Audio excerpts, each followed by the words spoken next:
Masa 1990-an hingga awal 2000-an, tagline RCTI OK telah menjadi sesuatu yang sangat familiar bagi banyak orang. Tagline ini kerap muncul dalam iklan RCTI pada masa lalu. Selain tagline tersebut, iklan-iklan RCTI zaman dulu juga dikenal dengan gambar-gambarnya yang menarik dan ikonik. Banyak orang penasaran dengan bagaimana proses pembuatannya, mengingat teknologi pada masa itu belum sekompleks seperti sekarang. Baru-baru ini misteri di balik pembuatan iklan-iklan RCTI tersebut terungkap melalui media sosial sang asisten sutradara Irfan Wahid. Sebagian besar kru adalah warga negara asing. Menurut penjelasan dari Irfan Wahid di akun media sosial miliknya, sebagian besar kru yang terlibat dalam pembuatan iklan tersebut adalah warga negara asing, karena minimnya tenaga kerja di Indonesia yang memiliki keahlian dalam bidang tersebut pada masa itu.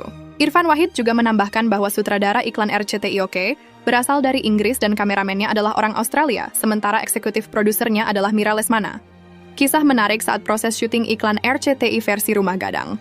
Iklan RCTI versi Rumah Gadang dianggap sebagai salah satu iklan legendaris. Irfan menjelaskan bahwa awalnya proses syuting akan dilakukan di Padang Panjang. Namun, rencana tersebut terpaksa dibatalkan karena kendala waktu dan kamera. Proses syuting akhirnya dilakukan di Anjungan Sumatera Barat di Taman Mini Jakarta Timur. Untuk mendapatkan hasil gambar yang optimal, diperlukan partisipasi dari sekitar 50 orang untuk memindahkan Rumah Gadang. Lebih dari 20 perahu disiapkan lengkap dengan isinya. Iklan RCTI versi Pasar Apung. Irfan menjelaskan bahwa syuting untuk versi Pasar Apung dilakukan di Sungai Barito Muara Kuin, Kalimantan Selatan. Tim produksi tiba di lokasi 3 hari sebelum syuting untuk mencari lokasi yang tepat, hingga melakukan casting pemain dan menyiapkan aspek artistik. Proses syuting iklan versi Pasar Apung juga menarik. Tim produksi harus menyiapkan lebih dari 20 perahu yang dilengkapi dengan sayur mayur dan buah-buahan sebagai bagian dari alasan artistik.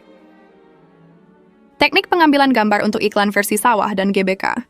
Pemandangan dari jarak jauh turut ditampilkan dalam iklan RCTI versi sawah. Pengambilan adegan tersebut dilakukan menggunakan helikopter, bukan drone. Teknik yang sama juga diterapkan saat proses syuting iklan versi GBK.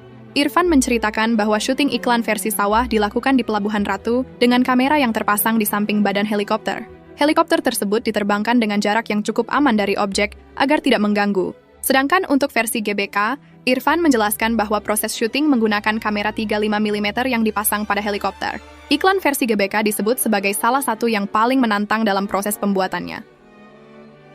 Televisi yang muncul dalam iklan RCTI dalam keadaan mati. Selain teknik pengambilan gambar, banyak yang penasaran dengan bagaimana televisi yang menyala muncul di tengah lapangan GBK dan sawah. Irfan menjelaskan bahwa televisi yang menyala dalam iklan versi sawah, Rumah Gadang, dan GBK sebenarnya ditempel dengan green screen. Demikianlah proses pembuatan iklan RCTI yang legendaris dan pernah populer pada masa lalu. Dengan penjelasan ini, diharapkan dapat memberikan pemahaman yang lebih baik tentang bagaimana iklan-iklan tersebut diciptakan.